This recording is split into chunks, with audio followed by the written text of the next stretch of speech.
es el doctor Paul Delano. Él es médico otorrinolaringólogo y doctor en ciencias biomédicas de la Universidad de Chile. Actualmente es profesor titular de la misma casa de estudios, donde dirige el laboratorio Neurobiología de la Audición en la Facultad de Medicina. Él es investigador asociado del Instituto de Neurociencia Biomédica de la Universidad de Chile e investigador asociado del Centro Avanzado en Ingeniería Eléctrica y Electrónica de la Universidad Técnica Federico Santa María. Sus líneas de investigación abordan el sistema eferente auditivo y atención, y la hipoacusia, tinnitus y cognición. Él es editor de revistas como PLOS ONE y el Journal of the Association for Research in Otolaryngology. Bueno, yo tuve la suerte de trabajar un par de años en el laboratorio de Paul, donde aprendí mucho sobre algunas de las cosas que nos va a presentar, de las complejidades, sobre todo de las mediciones, ¿cierto?, en neurobiología auditiva. Y bueno, hemos continuado colaborando en distintas investigaciones después de eso. Así que, bueno, yo aprendí mucho de Paul, así que le agradezco mucho personalmente. Y bueno, agradecemos enormemente su participación en el ciclo Chile Bioacústica, donde presentará la charla Atención y Sistema Eferente Auditivo en Mamíferos. Así que muchas gracias por estar acá. Gracias, Felipe, por las palabras. ¿Se escucha o no? Sí, sí, tienes que presentar, o sea, compartir la presentación. Eso voy a hacer ahora. Uh-huh.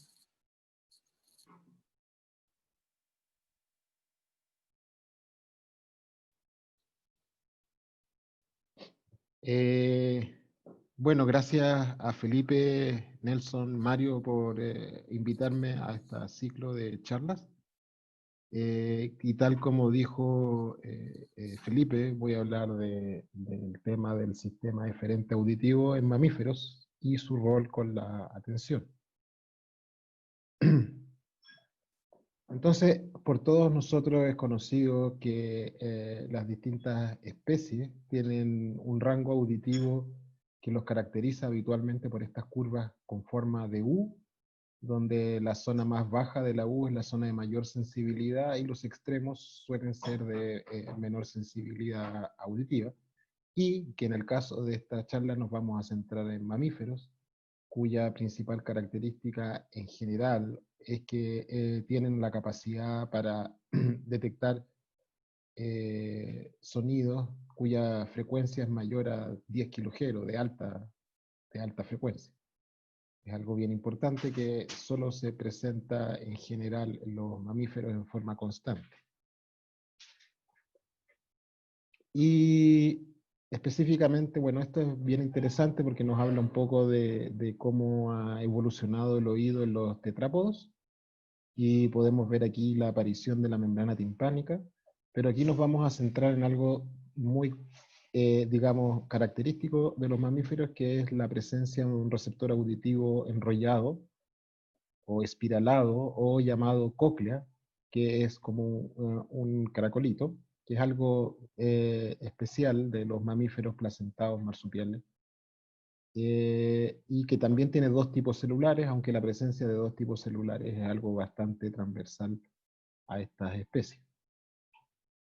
Entonces las cócleas o órganos sensoriales espiralados es algo característico. Aquí podemos ver diversas especies con su tamaño comparativo. Entonces, por ejemplo, nosotros somos la G, ¿dónde está la G? Acá está la G, el ser humano, cuya longitud de la cóclea es aproximadamente 35 milímetros, pero podemos ver la longitud en una ballena o la longitud en algún pequeño murciélago. Y vamos viendo cómo la longitud de la cóclea, si la estiráramos, va cambiando con las diversas especies, y habitualmente está muy correlacionado con la masa del individuo. Esto es una resonancia magnética cerebral de una persona en un corte coronal donde se puede ver el cerebro humano, ¿cierto? El hemisferio, las zonas temporales, parietales, y en blanco se ven los líquidos cerebrales. Entonces aquí tenemos el líquido cerebroespinal. Y en este corte se puede ver de manera muy precisa la cóclea humana. Entonces aquí pueden ver el oído interno de un ser humano y cómo se llena de blanco porque contiene líquido, principalmente perilinfa y endolinfa de ambos lados. Entonces prácticamente todos ustedes que me están escuchando en este momento están utilizando esta estructura para detectar los sonidos, que es la cóclea humana, característica de mamíferos. Ahora, normalmente pensamos de esta manera al sistema auditivo como un sistema que capta sonido, y estos son conducidos a través de una vía neural, en el caso de mamíferos, a la corteza auditiva, a través de varios relevos subcorticales, donde hay sinapsis que son importantes para el procesamiento de esta respuesta, en lo que conocemos como la función aferente. Y esa función aferente, si vemos una microscopía electrónica de arriba, podemos ver nuevamente la cóclea, que en realidad tiene una estructura tridimensional como una torre de Babel. Entonces esta cóclea espiralada no solo es un caracolito, sino que es un caracolito que va formando una torre de Babel, que tiene un eje central, y que si yo la corto por la mitad, vamos a ver que tiene compartimentos con líquido, que era lo que se veía en la resonancia, estas zonas de acá, y por la zona central va el nervio auditivo. Ahora, si yo amplío uno de estos compartimentos membranosos, que es la rampa media, es donde se ubica el órgano de corte. Entonces esto nuevamente es de la cóclea del ser humano, estos son cortes histológicos de humano, donde se puede ver el nervio auditivo aquí en rosado, se puede ver la membrana basilar y la rampa media, y si le hago un zoom a esta zona, puedo ver la zona de la rampa media y el órgano de corte en seres humanos, que es donde se ubican las células receptoras. Entonces esto es un esquema, un cartoon de lo mismo que dije anteriormente, pero es más fácil de entender. Hay dos tipos celulares importantes, células ciliadas internas y células ciliadas externas, ambas con características morfológicas, fisiológicas, funcionales, diferentes neurotransmisores, pero ambas son células receptoras. Entonces las células ciliadas internas tienen forma como de pera, tienen estos esterocilios que no son cilios verdaderos, y reciben estas sinapsis aferentes, principalmente aferentes, cuya neurotransmisor principal es glutamato.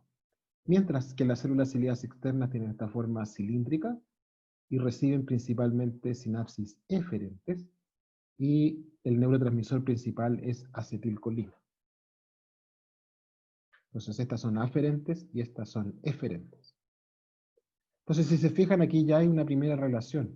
Numéricamente tenemos que hay una célula ciliada interna, y por cada célula ciliada interna hay 3 células ciliadas externas, 3 veces más.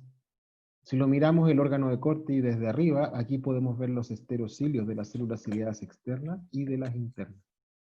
Entonces, la primera pregunta que uno dice, ¿por qué el órgano receptor, que supuestamente lo pensamos como un sistema sensorial aferente, 3/4 partes de sus células son principalmente eferentes?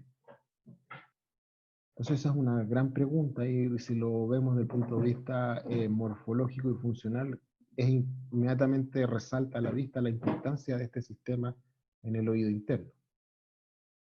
Bueno, y efectivamente estas eferencias se conocen, que existen en todos los vertebrados, y en realidad se le conoce como el sistema octavo lateralis. ¿Por qué octavo lateralis? Porque puede ser en la línea lateral de los peces, o puede ser al sistema receptores, no a las cócleas, sino que a los órganos receptores de aves, y no solo a la parte auditiva, sino que a la parte vestibular. Y de hecho en este esquema se muestran cortes de lo que sería el troncoencéfalo aproximadamente, el romboencéfalo, de zonas análogas en peces, aves y mamíferos, donde se ubica el núcleo del nervio facial, que es el 7, y cercano al núcleo del nervio facial podemos ver que se ubican las neuronas que van a los receptores, tanto auditivos como vestibulares en peces. En aves empieza a haber una separación entre la zona dorsal y ventral, pero nuevamente están cerca del facial, cerca del núcleo del sexto par. Y en mamíferos ya se separan completamente. Entonces tenemos en esta zona ventral el sistema eferente auditivo, y en esta zona dorsal el sistema vestibular eferente. Entonces tenemos el eferente vestibular y el eferente auditivo. En esta charla solo me voy a centrar en el eferente auditivo, pero es importante conocer esta relación con el otro sistema del oído interno, que es los órganos del equilibrio. Y bueno, recientemente, algunos años atrás, esto es del 2016, se creía que el sistema eferente octavo lateralis o sistema eferente auditivo y vestibular era exclusivo de vertebrados, pero recientemente se ha descrito literatura en que se ha encontrado sistema eferente auditivo en los mosquitos. Entonces, esto es un paper en el Current Biology del año 2016, donde pueden buscar este mosquito, que es un mosquito de la India que transmite la filiariasis y que tiene un receptor auditivo que es el órgano de Johnston, y en este órgano se ha demostrado la presencia de eferencias que además modulan las respuestas mecánicas y eléctricas. Por lo tanto, este paper abrió un poco la idea de que el sistema eferente fuera solo de vertebrados y aparentemente el feedback hacia el órgano sensorial puede ser algo más amplio de lo que creía. Pero bueno, yo no voy a hablar de este tema, para nada soy un experto en mosquitos, más bien yo trabajo en mamíferos, en humanos, en modelos animales, mamíferos. Entonces, aquí estoy mostrando un esquema del sistema oligococlear, que es el sistema eferente auditivo o parte del sistema eferente auditivo en mamíferos. Entonces se ve cómo las células ciliadas internas y las células ciliadas externas están inervadas por dos subsistemas. Uno, aquí en naranjo, se conoce como sistema oligococlear medial, y en verde el sistema oligococlear lateral. O sea, el sistema oligococlear medial es el que hace la sinapsis de acetilcolina directamente a las células ciliadas externas, mientras que el sistema oligococlear lateral hace sinapsis de acetilcolina y dopamina al nervio auditivo que proviene de las células ciliadas internas. Entonces, desde el punto de vista fisiológico, en realidad el feedback permite controlar tanto la salida de las células ciliadas internas como directamente a las células ciliadas externas. Por lo tanto, el control eferente es prácticamente completo desde el punto de vista del sistema auditivo periférico. Un poquito de los mecanismos celulares del sistema eferente auditivo medial. Entonces libera acetilcolina y esa acetilcolina actúa sobre un receptor bien específico, nicotínico tipo alfa 9, alfa 10, que se encuentra en pocas partes del cuerpo. En una de ellas es en el sistema vestibular y auditivo, y que su apertura provoca una corriente de entrada del ion calcio, que a su vez va a producir una liberación de calcio inducida por calcio desde receptores de ranodina del retículo endoplasmático, y eso indirectamente va a abrir conductancias del ion potasio en la zona vasolateral de la célula ciliar externa, provocando corrientes de salida del ion potasio. Por lo tanto, el efecto neto de la liberación de acetilcolina es la hiperpolarización a través de un mecanismo indirecto por salida del ion potasio en la zona vasolateral. Eso es la sinapsis final con la célula ciliar externa y el sistema oligococlear. Pero resulta que el sistema eferente auditivo no solo es el sistema oligococlear. El sistema oligococlear en este esquema viene a ser esto que dice SOC, Oligocochlear Bundle y cóclea. Esto es lo que acabamos de ver. Pero en realidad el sistema eferente auditivo se origina en puntos mucho más arriba en la vía auditiva, y podemos decir que desde la corteza auditiva hay proyecciones descendentes al tálamo auditivo, al colículo inferior auditivo, al complejo olivar superior, que es donde emerge el sistema oligococlear, y al núcleo coclear. Y como pueden ver, todas estas flechas finalmente es un gran circuito de control de feedback que puede modular en diversos puntos las respuestas aferentes auditivas. Entonces la pregunta de investigación desde años es: ¿para qué es la función de este sistema eferente auditivo?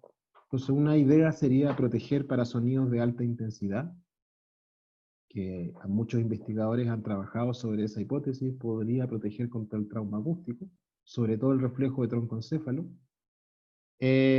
para desenmascarar estímulos acústicos desde un ruido de fondo, o participar como un filtro de atención. Otros autores, algunos sobre todo de Uruguay, postulan de que esto podría participar durante la regulación del ciclo sueño-vigilia. Pero particularmente nosotros hemos estado centrados en esta hipótesis de atención selectiva, por lo tanto yo les voy a mostrar datos de esto. La idea de la atención selectiva en nuestros paradigmas se esquematiza muy bien en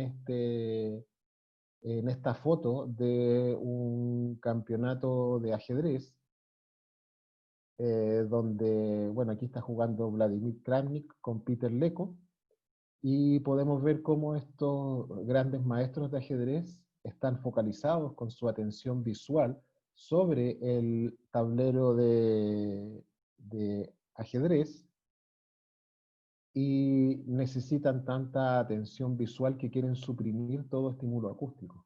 Y para suprimir los estímulos acústicos, fíjense cómo ponen las manos intentando apagar aún más la señal auditiva.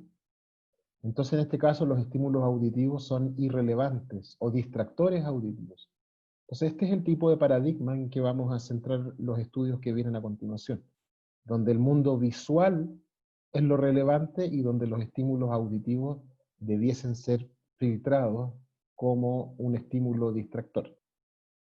Entonces, para eso hemos utilizado a la chinchilla Laniger, que es un roedor chileno, ¿cierto? Que se utiliza fundamentalmente porque tiene un audiograma, una curva de audición muy parecida a la del ser humano. Si se fijan, este es un paper clásico de Hefner y Hefner de 1991, en donde reportan la curva audiométrica de la chinchilla y se puede ver que más o menos en 32 Hz y hasta 32 kilos es el rango auditivo de la chinchilla. Y recuerden que el del humano va de 20 Hz a 20 kilos. Entonces apenas hay como una octava de diferencia. Y de hecho acá en este mismo paper se compara aquí a la chinchilla con el humano. Y por lo tanto para estudios biomédicos tiene una alta aplicación por su curva auditiva muy similar. Y de hecho acá estamos viendo una serie de animales en los cuales están sus rangos auditivos. Entonces pues les voy a mostrar rápidamente. Ahí está el ser humano, que en este esquema lo ponen de 31 a 19, pero bueno, de 20 a 20. Y a la chinchilla la ponen de 52 a 33, muy parecido a lo que vimos anteriormente. Como uno de los animales, o en el caso más cercanos a la audición humana. Otros típicos animales de laboratorio, como el ratón, están por aquí. En el fondo son de sonidos más que nosotros denominamos ultrasónicos, más allá de lo que nosotros escuchamos. O las ratas de laboratorio albina o las judet también tienen espectros de audición que van mucho más arriba del humano. Es una de las razones por qué las chinchillas están utilizadas en fisiología auditiva. Lo que nosotros hicimos fue conducta, entonces entrenamos a los animalitos en una tarea visual. Esta tarea visual consistía en que se enciende esta luz central, luego se enciende una de las luces izquierda o derecha, y los animalitos deben apretar la palanca de la izquierda o de la derecha para obtener una recompensa de comida. ¿Ya? Entonces esa es la tarea. Se prende la luz central, la luz lateral, tienen un periodo para responder y simultáneamente se les presentan estímulos acústicos que son distractores auditivos, como clics o tonos. ¿Ya? Entonces estos clics o tonos son presentados permanentemente, pero no tienen ninguna relevancia con la obtención de alimentos. Por lo tanto, en el fondo solo son distractores. Bueno, y esto lo publicamos en el Journal of Neuroscience en el año 2007. Y básicamente vimos que, bueno, estos tenían, les registramos los potenciales cocleares. Los potenciales cocleares, está este que se llama CAP, que es del nervio auditivo, y este que se llama Cochlear Microphonics, que es de las células ciliadas externas principalmente. Y pudimos ver que durante el periodo de atención visual, o sea, cuando se enciende la luz central, vale decir, esta luz, neutral Q, esto que está este periodo en amarillo, se produce un cambio en el potenciales cocleares con una reducción del potencial del nervio aquí en rojo y un incremento del potencial microfónico coclear aquí en rojo. Y eso, de estudios fisiológicos previos, se sabía que es un tipo de cambio electrofisiológico que uno espera encontrar cuando se activa el sistema aferente auditivo. Entonces eso fue un hallazgo donde dijimos, bueno, aquí cuando el animal pone atención a esta luz central, resulta que podemos encontrar evidencia electrofisiológica de que se está activando el sistema aferente auditivo. Posteriormente, años después, viene un modelo ahora de ratón, en un ratón que nos conseguimos, en realidad que se lo consiguió el profesor Robles años atrás, que no sé si está escuchando esta charla, pero si la está escuchando, él se acordará, yo también me acuerdo. Trajimos estos ratones desde Estados Unidos, que se los consiguió a través de Douglas Better. Ellos diseñaron este ratón genéticamente modificado y es un ratón que básicamente no expresa la unidad alfa 9 de este receptor nicotínico de las células ciliadas externas. Y con eso ha perdido la transmisión eferente mediada de estas fibras mediales a las células ciliadas externas. Y prácticamente el resto de su fisiología es prácticamente normal. Entonces tienen la pérdida exclusiva de esto. Y con ese tipo de ratones genéticamente modificados, Gonzalo Terrero, que ahora es académico de la Universidad de O'Higgins, pero en esa época estaba haciendo su postdoctorado en el laboratorio, entrenó a los ratoncitos en la misma tarea que las chinchillas y logró demostrar que los ratones knockout, acá en verde, aquellos que no tenían este receptor nicotínico del sistema eferente, durante la misma tarea de atención visual y con distractores de clics, tonos y ruido blanco de banda ancha, tenían niveles de respuestas correctas disminuidas comparadas con los animales normales, wild type. Y esto lo publicamos en el Journal of Neuroscience del año 2016. ¿Ya? El tema es que ahora queríamos movernos a estímulos más ecológicos, ¿ya? Todos estos experimentos fueron hechos con clics, tonos y ruido blanco de banda ancha, nada muy ecológico. Entonces ahí llegó al laboratorio un ex tesista otorrino que estaba muy interesado en las chinchillas y además le interesaba mucho sus vocalizaciones, que aquí se las muestro. ¿Ya? Estas son vocalizaciones que los animalitos emiten cuando se sienten en peligro. Entonces nosotros conocemos muy bien estas vocalizaciones. Nuestros animalitos son comprados, no son de, digamos, de la naturaleza, sino que son de criaderos. Nosotros sabemos perfectamente que cuando compramos a los animalitos y los traemos a la facultad, las primeras 2 semanas emiten muchas vocalizaciones porque están estresados, y una vez que se acostumbran ya dejan de emitir las vocalizaciones. Entonces nosotros teníamos esta idea de, obviamente eran vocalizaciones de distrés, y con Alex León, Felipe Moreno, con Mario, bueno, y Nelson, diseñamos un protocolo para estudiar estas vocalizaciones desde el punto de vista acústico y con un protocolo donde les generamos un estrés a través de la presencia del humano, o sea, de nosotros mismos, y lo publicamos en el YASA el 2015. Bueno, Alex yo lo pongo en realidad porque él fue el gran motor de esto, a pesar de que al final lo terminamos con Felipe, con Nelson, qué sé yo, pero Alex fue el que realmente nos motivó a hacer esto. Y básicamente describimos estas vocalizaciones en este paper del YASA ya del 2015, donde encontramos varios tipos de vocalizaciones, unas armónicas, otras que eran ruidosas, pero aquí les estoy mostrando ejemplos de una vocalización armónica, donde habitualmente la frecuencia fundamental estaba más o menos entre 500 y 600 Hz, y presentaba múltiples armónicos. Generalmente la frecuencia dominante era el segundo armónico, más o menos 1200, 1300 por ahí. No en este caso, pero en la mayoría de los casos sí. Y ahí podemos ver un bonito ejemplo de una vocalización armónica que luego las utilizamos en los experimentos conductuales. Entonces ahí viene Macarena Bowen, que hizo su tesis de magíster en neurociencia, utilizando más o menos el mismo protocolo de entrenamiento que ya les mencioné, pero en este caso hicimos un protocolo en donde había ruido blanco de banda ancha y además agregamos como distractores auditivos a las vocalizaciones de macho.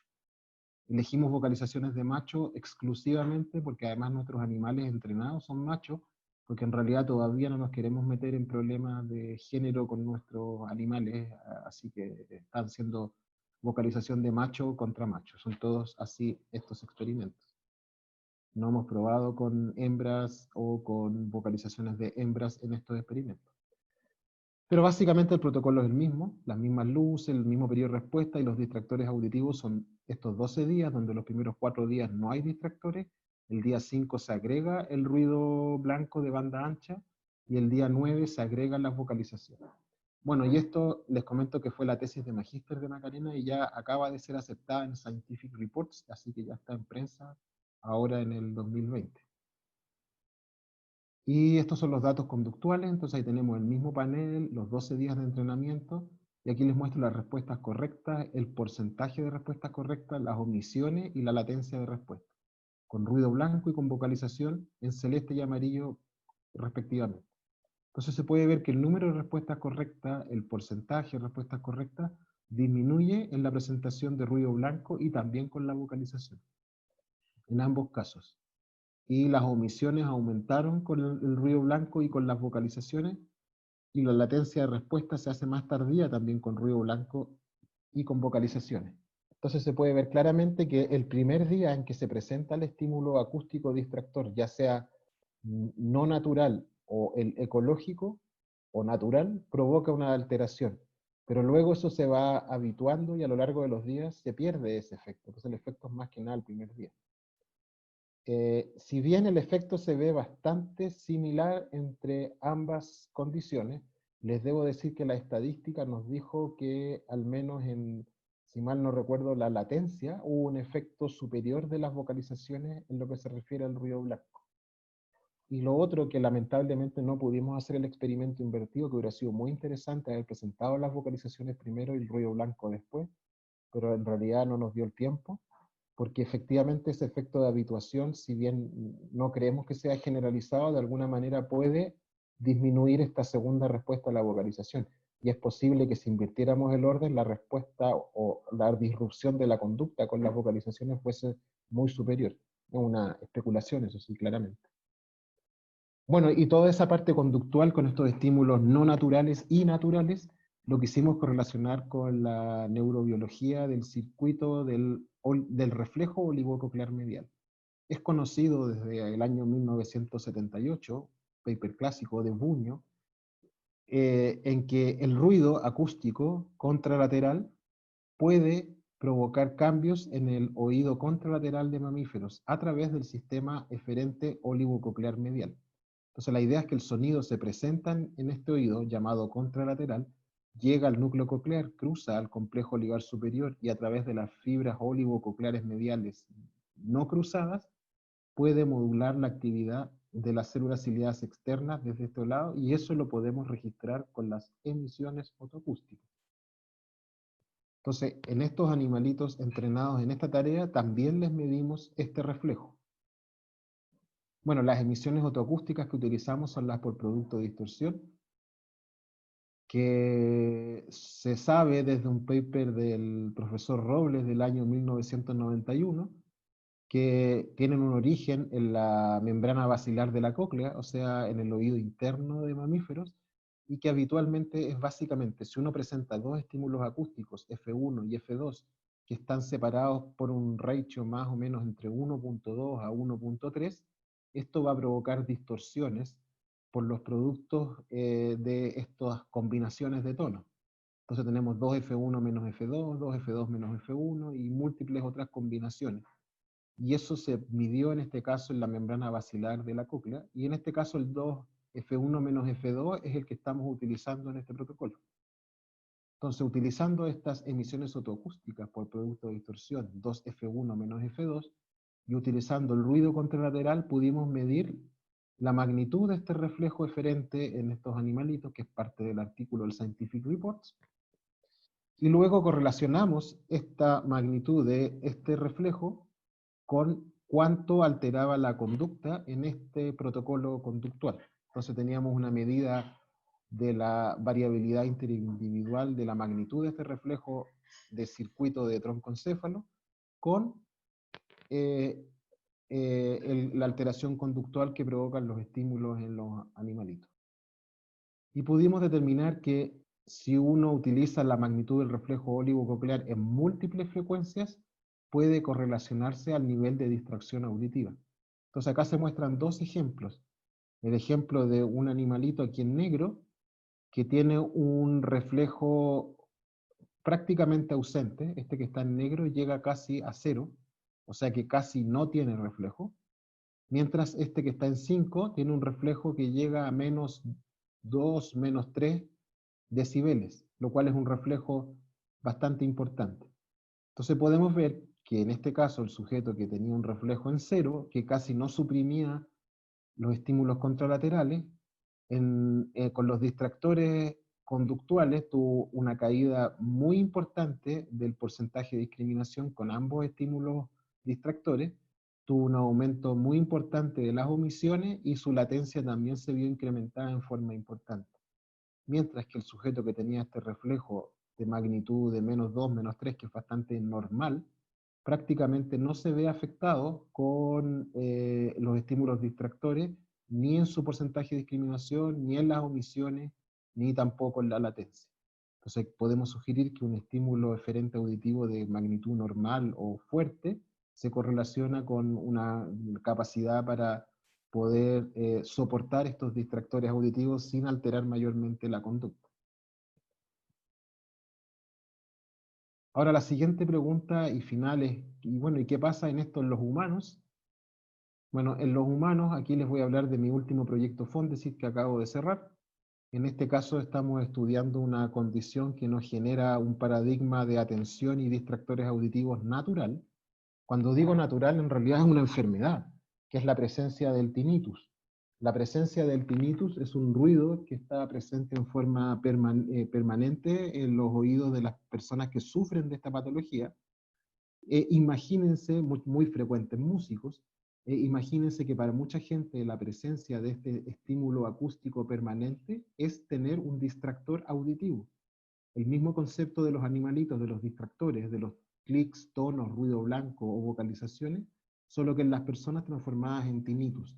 Y efectivamente se sabe que la gente, no todos, pero un gran porcentaje de la gente que tiene tinnitus, tiene problemas de insomnio, problemas depresivos, de irritabilidad, ansiedad, desagrado, déficit de atención, dolores de cabeza, miedo y aislamiento. Entonces es un sonido que los distrae mucho y que les puede generar una gran gama de patologías en la esfera psicoemocional. Eso es totalmente conocido en la práctica médica. Y por otro lado, este es un índice de severidad del tinnitus. 100 es el tinnitus más severo y este es un índice de cognición, de muchas pruebas cognitivas. Y se puede ver que a medida que el tinnitus es más severo, más discapacitante, hay una correlación directa con un puntaje menor en test cognitivos. Entonces, claramente el tinnitus es un distractor auditivo que afecta la atención, que afecta incluso la cognición y que nos permite entonces evaluarlo como modelo en nuestros sujetos. Y eso fue lo que hicimos en el Fondesit, que incluía los experimentos en chinchilla y también experimentos en pacientes con tinnitus. Entonces, básicamente aquí utilizamos sujetos con tinnitus, 32, 9 mujeres, y comparado contra 26 controles. Esto básicamente lo hizo Alexis Leiva, que es audiólogo del laboratorio, y podemos ver la audiometría de los pacientes controles, distintas frecuencias audibles con la presión sonora.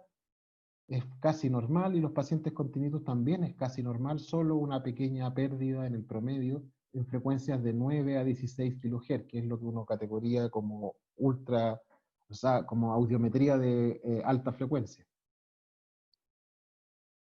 Pero en esta zona, que es donde uno calcula en general los umbrales audiométricos, menos de 25 se considera normal. Y la alteración solo se encuentra en esta zona de alta frecuencia para humanos. Luego en las emisiones otoacústicas encontramos una pequeña diferencia en los pacientes con tinnitus en 2700 y 3500, tanto para el oído derecho como para el oído izquierdo, que se repiten ambas frecuencias para los dos casos. Pero sin embargo el reflejo eferente a ese que medimos en los animalitos, en este caso no nos dio ningún tipo de correlación con la presencia de tinnitus. Tinnitus no tuvo aparentemente nada que ver con el reflejo eferente auditivo.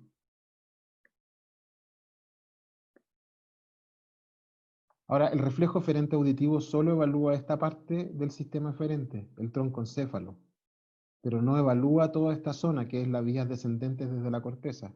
Entonces dijimos, bueno, queremos evaluar toda la vía desde la corteza hasta la cóclea, y para eso hemos estado estudiando esto a través de electroencefalogramas y emisiones otoacústicas, también por producto de distorsión en humanos, porque se pueden medir en animales o en humanos, lo mismo no invasivo, es muy similar. Y acá se ve una foto donde aparece Bruno, que es físico, que es tesista de doctorado del laboratorio, y Marcela Navarrete, que es también audióloga y que fue tesista de magíster en el laboratorio, ya egresada, ahora está haciendo el doctorado en Facultad de Ciencias. Y este trabajo lo hizo realmente en su tesis de doctorado Konstantino Dragisevich, que también es físico y ya egresó del doctorado en Ciencias Biomédicas. Y básicamente estuvimos viendo una prueba de atención visual, que es un relojito. Entonces el sujeto tiene que estar atento al relojito y cuando se enciende esta luz periférica y se apaga, decir qué hora era en el reloj, ¿ya? Y en forma simultánea presentamos un estímulo F1 y F2 que nos permite evocar emisiones otoacústicas por producto de distorsión. La tarea va alternando entre esta tarea de atención visual en esta zona con atención auditiva, donde aparecen estos gaps de silencio. Entonces, en algún momento en atención visual, el sujeto tiene que reportar la hora, y luego en atención auditiva tiene que detectar gaps de silencios. Y eso va alternando. Trials auditivos con trials visuales. Entonces la tarea visual, el relojito va tiqueando, se enciende esta clave periférica y cuando se apaga la clave periférica, el sujeto tiene que reportar a qué hora era en el reloj. ¿Ya? Y para eso lo hace con la mano y hace retroceder el reloj hasta ponerlo en el lugar que él cree que era la hora.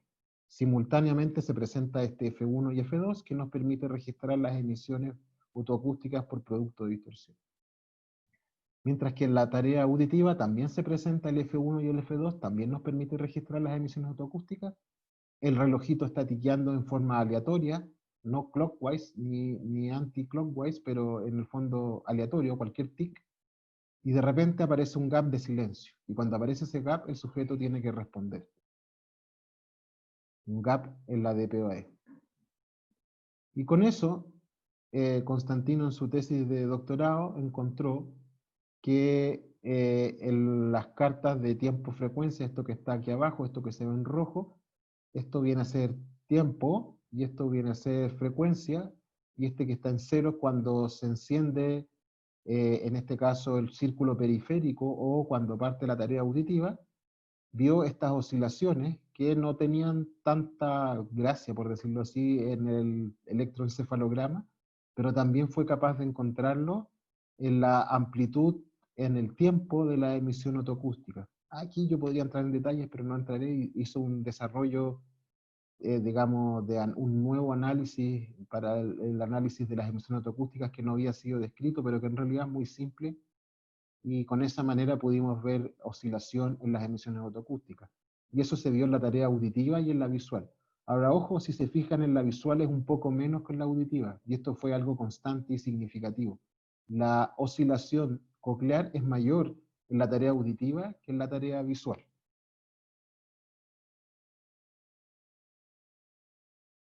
Entonces las oscilaciones cerebrales por muchos años se han ligado a la cognición. Las ondas teta, gamma, alfa, qué sé yo, son muy conocidas, pero en el oído es algo relativamente nuevo. Y quisimos ver los sujetos con tinnitus ahora, y esto fue, o es todavía en realidad, la tesis de Rodrigo Donoso. Rodrigo es matemático y está haciendo su tesis de magíster en ciencia en el laboratorio, ya la está terminando, y analizó esto mismo pero con sujetos con tinnitus, y pudo ver el mismo fenómeno que Constantino. También encontró las oscilaciones en este mismo rango de frecuencia, y también encontró esta diferencia entre atención visual y auditiva. Ahora, la verdad es que a primer ojo no encontramos mayores diferencias entre controles y tinnitus tampoco,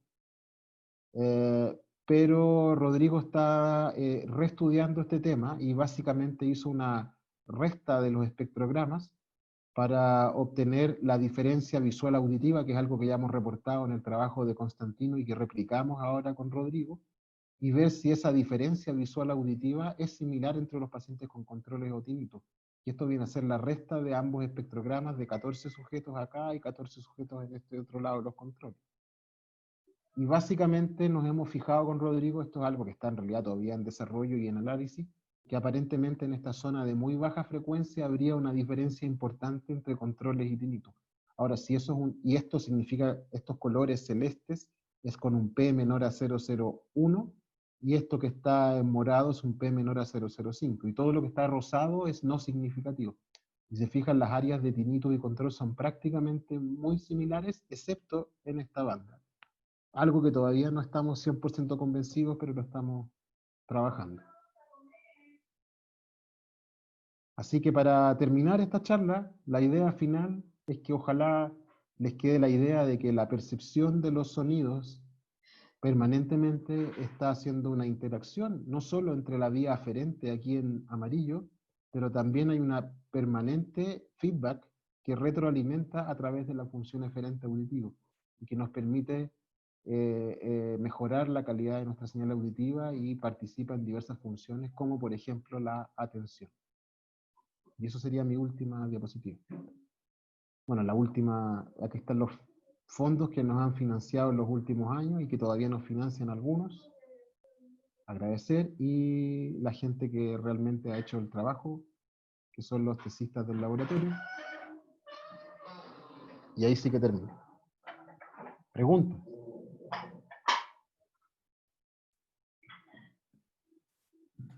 Muchas gracias, Paul.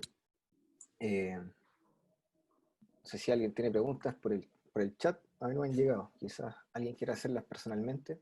Alexis dice que levantó la mano. Ahí está. ¿Aló? Ahí está, dale. Hola. Hola. Hola, hola. Hola, Paul. Hola, Alexis. Buena presentación. Mira, hay una pregunta que es bien recurrente, que tengo en mi cabeza hace años y la he compartido en algunos momentos contigo. Es que en los roedores, comparado con los primates, ya hay una conectividad, unas eferencias que salen de la corteza auditiva y van hacia la amígdala vasolateral. Y que siempre, o sea, eso está presente en los roedores y en los primates desaparece, ¿ya? Y siempre en los esquemas que muestran, no solamente en los tuyos, sino que lo he visto en otros lados, el sistema eferente nunca está esa línea. Entonces, el rol que yo entiendo del sistema eferente es mejorar la calidad de la atención, ¿ya? Pero ¿qué rol tendría estas eferencias desde la corteza auditiva hacia la amígdala vasolateral en los roedores, en los mamíferos inferiores, y que la evolución hacia los primates desaparece? La respuesta es que no lo sé. Y la segunda respuesta es que acabamos de escribir un artículo de revisión con Diego, que sí estamos incluyendo a la amígdala vasolateral en nuestras redes y esquemas, pero claramente le pusimos puros signos de interrogación, como no sabemos. O sea, obviamente uno tiene que pensar, lo que yo creo es que así como se describen estos procesos cognitivos que modulan diversas funciones de la vía auditiva, seguramente deben haber procesos de la esfera emocional que hacen cosas parecidas. Pero eso todavía no está, por lo menos desde nuestro lado, demostrado. Claro. Yo no me he metido mucho en la neuroanatomía de la chinchilla, pero no sé si esa conectividad está presente o ya desaparece en la chinchilla. No la hemos buscado todavía, pero efectivamente, bueno, la Catherine, bueno, para que sepan, la Catherine es una ex estudiante de doctorado de Alexis y que ahora pretende hacer el postdoctorado conmigo. Uno de los targets que tenemos es justamente buscar la amígdala en las chinchillas, efectivamente. Ok, ya. Y que hay análisis previos que la han mostrado, pero nadie se ha dedicado a estudiarla realmente. Ok, ya. Y sí, la vamos a incorporar en nuestro modelo, Alexis. Sí, está sí. ya pensada en las nuevas redes cerebrales. Sí, eso lo veo siempre, que se olvidan de esas flechitas. Y hay un paper clásico de McDonald, el apellido, de fines de los 80, súper bonito, el comparado la conectividad, sistema visual y auditivo con la amígdala desde roedores, gatos, perros, humanos, monos. Entonces, ese, Bueno, yo por siempre me estilo, acuerdo del paper clásico del Edux en el Journal of Neuroscience, donde les lesionan la corteza auditiva y sí, los tenían preentrenados a detectar, a huir de choques eléctricos con sonido, y a pesar de no tener corteza auditiva, lo siguen haciendo igual. claro, Y eso se supone que son las vías tálamo-amigdalianas que están fuertemente presentes y funcionando de manera casi automática en ese tipo de conducta. claro, ya. Gracias, Paul. Macarena Faunes pregunta, ¿se sabe si el tinnitus ocurre por alteraciones a nivel de la cóclea u otros niveles del sistema auditivo? Eh, la visión actual es que el tinnitus se origina en un trauma acústico, en algún problema de oído, pero se perpetúa en el cerebro y actualmente se considera más bien una patología cerebral más que de oído. O sea, como muchos de ustedes quizás alguna vez fueron a una discoteca, a un pub, a un lugar ruidoso, y al día siguiente o toda esa noche estuvieron con tinnitus, con un pito que los molestaba permanentemente, pero al día siguiente o a los 2 días se les pasó y ya no tenían tinnitus. En cambio, en un cerebro vulnerable que tiene de alguna manera algún tipo de rasgo que permite que el síntoma se perpetúe, a esa gente se les perpetúa el ruido y de ahí no desaparece más y pasa a ser algo más de redes cerebrales que de oído. Entonces como que el concepto es como parte en el oído, pero se perpetúa en el cerebro.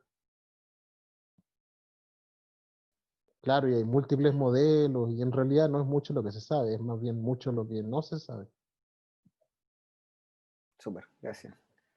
Nelson, ¿tienes tú alguna pregunta? Por, Hola, Paul, muchas gracias por tu charla. No tengo nada en el chat, pero sí tengo una consulta para Paul. Sí, me imagino que lo han pensado. En la pregunta va a ver si nos puedes contar algo. Si es que han pensado en incluir aspectos de sueño-vigilia y la interacción con el sistema eferente. sí, de hecho sí. Y Constantino Dragisevich estuvo harto tiempo trabajando con Adriano Campo y conmigo, tratando de ver sueño y vigilia en las chinchillas, pero debo decir que el Adrián se defraudó porque no les encontró el ritmo teta, y como no les encontró el ritmo teta, dijo, no, esto está mal, así no, y después como que no perseveramos con eso, porque aparentemente no es la misma técnica que él usaba para las ratas para registrar ritmo teta y no lo pudo encontrar, y dijo que para él eso era fundamental, que si no, no podía hacer diagnóstico de los estados del ciclo sueño-vigilia, entonces como que se cayó ese proyecto por el lado de las chinchillas, pero perseveramos con Adrián con los ratones knockout. Y Ah, ok. efectivamente hicimos análisis de ciclo sueño-vigilia con los ratones knockout y encontramos algunas muy sutiles y pequeñas diferencias entre el genotipo eferente, el knockout eferente y el wild type normal, de alteraciones de microestados de los animalitos, y ya lo publicamos en un Frontier sin Cellular Neuroscience. Pero no eran muy grandes las diferencias, eran bien sutiles, bien pocas. Yo creo que a nuestros conocidos Veluti no les hubiera gustado tanto el paper porque eran más bien pocas y menos las diferencias y más las similitudes que las diferencias. Ok, y una cosa más Ahora, simple. igual puede haber compensación GABAérgica, porque el tema es que estos knockouts, si bien son de acetilcolina, igual se describen neuronas GABAérgicas que potencialmente podrían suplir la función que se perdió colinérgica, y la función GABAérgica podría asumir quizás lo que ya no hacen las neuronas colinérgicas. Entiendo. Y simples deprivaciones no se podrá hacer con las chinchillas. Deprivaciones de sueño, me refiero. Lo que pasa es que ni siquiera tenemos la foto basal, si eso es lo que te decía. No, Ah, no logramos ni el control, por decir así. Entonces ya ya, como que... entiendo. Porque de Gracias. hecho los que trabajan con cobayos saben que tienen unos ciclos como ultradianos y que duermen, se despiertan, duermen, se despiertan. Entonces la pregunta del Adrián, si no fuera que las chinchillas tengan el mismo tipo de ciclo, ahora que yo lo dudo, porque son medios crepusculares, están ahí entre las rocas, no sé. Sí. No. Ya. Gracias, Paul. Yo tengo una pregunta, Paul. Con todo esto de la contaminación por ruido, ¿cierto? En las ciudades, ¿cierto? ¿Cómo se esperaría que pasaría, en el fondo, que influiría el sistema eferente ahí? Bueno, lo que se sabe es que la gente que vive en ambientes ruidosos tiene más sordera que la gente que vive en el campo. Entonces, si tú vives en la ruralidad donde hay pocos ruidos industriales, tus oídos te duran más y tienes menos sordera. Y el sistema eferente auditivo se ha postulado de que podría servir para prevenir justamente este tipo de sordera inducida por ruido. Y ahí yo no quise traer, es una colaboración que hicimos con la Belén Elgoyen de Argentina, porque ella tiene un ratoncito que tiene la función súper eferente, al revés del que les mostré. En vez de knockout, es un knocking que tiene una súper función eferente.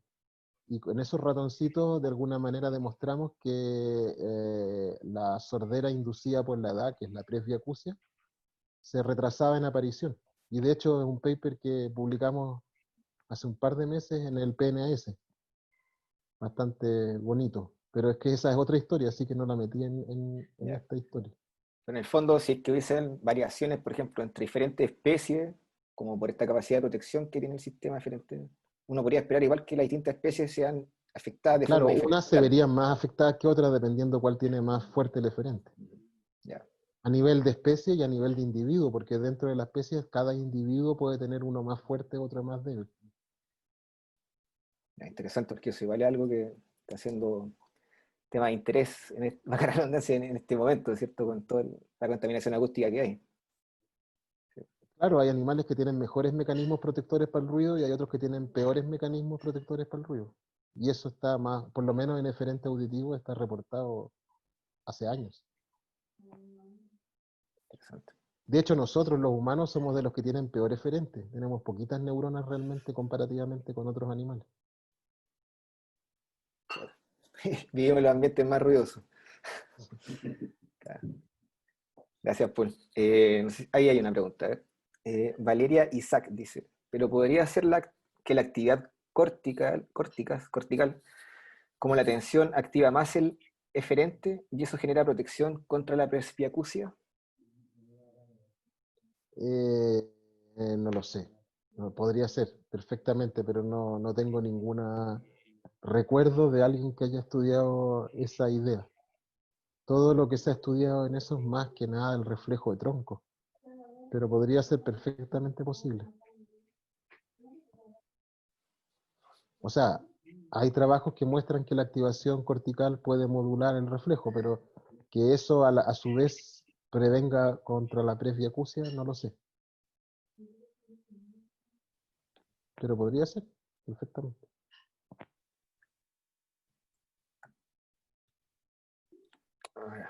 Pablo Kogan pregunta, quisiera saber qué especies son las que pueden regenerar sus células ciliadas. Chuta. Los mamíferos no.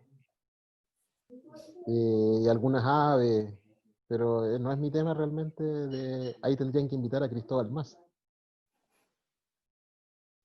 No es mi tema. Si quieren saber de regeneración de células ciliadas.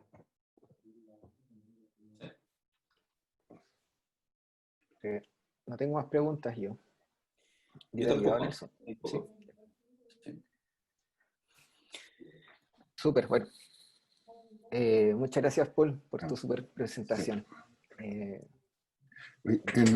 Profesor Pena, ¿va a decir algo? En anfibio hay regeneración del nervio auditivo. ¿Ya? En anfibio, en ranas. ¿El nervio? Sí, nervio auditivo. Sí. No sé, Chuta. no estoy al día en lo que pasa con las células ciliadas. Pero me suena que sí. ¿Ya? Se trata de sonido. O sea, yo me acuerdo Sí, de las pero presentaciones de Más que siempre muestra unos pollos que pueden regenerar sus células receptoras. claro. Pero habría que preguntarle a Más. Claro que sí. Tenemos que invitar a Más para una próxima sesión. Juan Cristóbal Mas, investigador en células ciliadas. Sí. Ok, muchísimas gracias, Paul, por tu presentación. Muchísimas gracias también a Maricel Quispe por su charla. Los dejamos invitados a todos y todas para la próxima semana.